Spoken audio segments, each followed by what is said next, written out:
Kiyana est la plus jeune enfant de la famille qui gouverne sur la cité-état d'Ishaokan. Elle a 9 sœurs aînées, et bien qu'elles étaient toutes élevées dans le but de succéder au trône, Kiyana, qui était la cadette, recevait moins d'attention que ses sœurs. Kiyana mit longtemps à comprendre quelle était sa place dans la famille royale, mais tout devint clair pour elle le jour où elle commença l'apprentissage de la magie élémentaire. Elle possédait un talent extraordinaire, et bien que ses sœurs avaient toujours du mal avec les bases malgré plusieurs années d'entraînement, Kiyana maîtrisait des techniques avancées au bout de quelques semaines.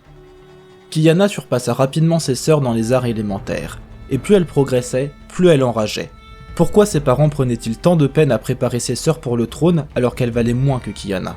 Kiyana s'en prit particulièrement à Inessa, sa sœur la plus âgée et l'héritière directe du trône. Kiyana et Inessa finirent par s'affronter en duel, afin de montrer à Ishaokan qui était la plus forte et qui méritait vraiment d'hériter du trône. À l'issue du duel, Inessa perdit l'usage de ses jambes, et Kiyana s'en sortit sans une égratignure. Kiyana avait hâte de prendre sa place en tant qu'héritière directe du trône, mais ses parents étaient en colère contre elle et lui refusèrent ce droit.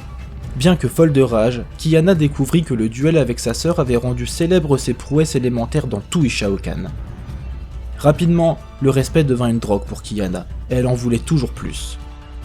Elle voulait que le reste d'Ishaokan se montre aussi fier qu'elle, mais à la place il se terrait dans la jungle et se cachait des explorateurs et mineurs étrangers. Kiyana fit part de son plan à ses parents, repousser les mineurs et rendre aux terres d'Ishtal leur gloire d'antan. Mais les parents de Kiyana étaient contre. Tout contact avec des étrangers conduirait à la haine, à la souffrance, à la guerre et à la maladie. Kiyana agit contre la volonté de ses parents, et massacra tous les mineurs sauf un, afin qu'il y aille raconter à tout Piltover qu'une grande élémentaliste avait détruit leur mine. Kiyana fit savoir qu'elle était responsable du massacre. Ses parents, fous de rage, lui expliquèrent que les mineurs étaient revenus avec des hommes armés.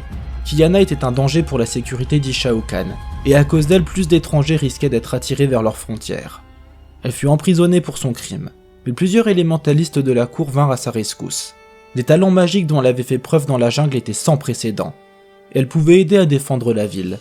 Elle fut relâchée après avoir juré une allégeance renouvelée à ses aînés, et promis de ne plus croiser la route d'un étranger. De plus en plus de personnes soutiennent Kiyana, et elle a enfin compris quelle était sa place dans le monde. Elle est la plus grande élémentaliste que le monde n'a jamais connue. Elle est prête à tout pour rendre à Ishtal et à la magie élémentaire sa juste place dans le monde.